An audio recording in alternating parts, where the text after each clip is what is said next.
Shalom Aleichem. Pas mal de personnes qui nous suivent chaque jour sur nos vidéos nous ont demandé un petit peu de comprendre ce qui se passe dans le monde.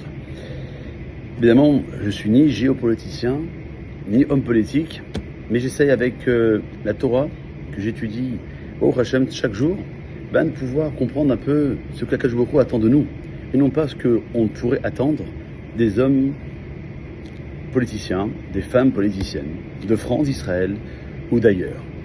Reconnaître un État palestinien, pourquoi pas, mais il faudrait déjà savoir où se trouve cet État, qui dirige un État. Akadosh Baruch Hu, lorsqu'il, le maître du monde, a créé le monde, il a attendu qu'Avraham Avinu, notre premier patriarche, va dire à voix haute ce que les autres étaient de l'autre côté de la ligne et qui pensaient qu'il n'y avait que de l'avodah, que de l'idolâtrie. Lui, Avraham, il s'appelait Avraham Ivri. Avraham, non pas l'hébreu, mais Avraham qui était de l'autre côté. Pour dire, non, le monde n'est pas géré par des statuts, n'a pas une durée que certains pourraient imaginer, que le monde a été créé par le Big Bang, mais il y a un roi. Le roi, il s'appelle Dieu, il s'appelle Hachem, il s'appelle Adonai, il s'appelle Elohim, c'est le même Dieu. Et lorsqu'il y a un roi, il y a forcément une loi. Cette loi, c'est la Torah. Et puisqu'il y a un roi, il y a une loi, il faut un peuple. Sinon, à quoi bon d'avoir une loi? Ce peuple, c'est celui qui a décidé d'écouter, de prendre la Torah, le peuple juif. Et que le peuple juif, puisque c'est un peuple, il lui faut une terre. Et puisque le maître du monde, c'est lui qui dirige le monde entier, il avait déjà promis, déjà 1000 ans avant que la Torah soit donnée, à Abraham, Isaac et Yaakov, que la terre qu'on a appelée Canaan, et puis il y a eu d'autres noms, jusqu'à ce que, en 1948, de notre ère actuelle, Eretz Israël, la terre d'Israël, l'État d'Israël, a donné son nom.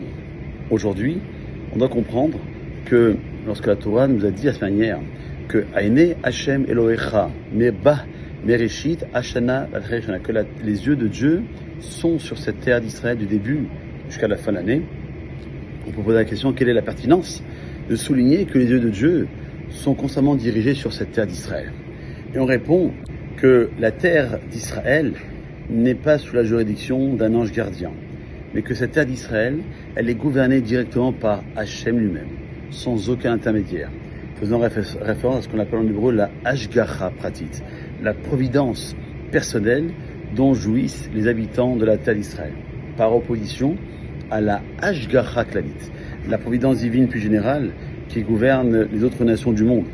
En tant que telle, la terre d'Israël, elle est jugée différemment de tous les autres pays.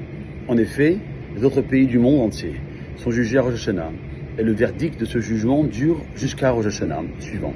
Par conséquent, si une nation est jugée favorablement à Rosh Hashanah, sa terre recevra la pluie dont elle a besoin cette année-là, même si son comportement s'aggrave au fil de l'année. Inversement, si les actions d'une nation étaient insuffisantes à Rosh Hashanah, elle ne recevrait toujours pas assez de pluie tout au long de l'année, même si elle se repentait de ses mauvaises actions après Rosh Hashanah. Eretz Israël ne vit pas comme cela.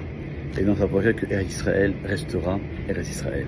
Et c'est pas pour créer une polémique ou une guerre, puisque c'est marqué, et que nous, si nous sommes des gens de Emouna, de foi en Dieu, qui est le maître du monde, on ne pourra jamais penser, même si les informations peuvent nous brouiller les pistes de réflexion, penser que Eretz Israël, Chas v'Shalom, que Dieu nous en préserve, disparaîtra. La terre, elle appartient à tous les juifs. Ceux qui ont décidé de faire l'Aliyah il y a 1 an, il y a 10 ans, il y a 20 ans, il y a 50 ans, ils le savent. Ceux qui ne le savent pas, parce qu'ils sont encore en dehors d'Israël, le jour où ils viendront, ils comprendront que c'est notre maison et que personne ne peut nous mettre dehors, car le propriétaire, c'est Dieu et c'est lui qui décide. Qui peut habiter, qui ne peut pas habiter. Lorsque nous, on a été choisis pour être le peuple qui a accepté la Torah et donc qui va vivre en Eretz Israël, lorsque nous déciderons d'habiter, que je vous reviendra et nous aidera du début jusqu'à la fin à réaliser cette mitzvah extrêmement importante. Passez une bonne journée.